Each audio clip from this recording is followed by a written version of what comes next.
We've had a couple of situations in the academy recently where people have had situations where a member of staff has said something inappropriate in front of a client, or a member of staff has accused them of treating them badly or something like that.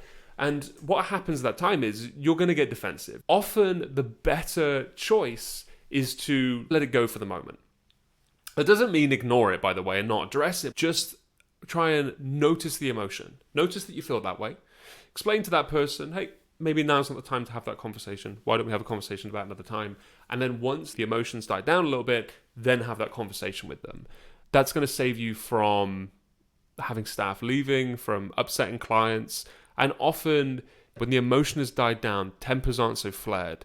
It's easier for you to seek resolution than to seek to respond or defend or to attack somebody that's attacked you.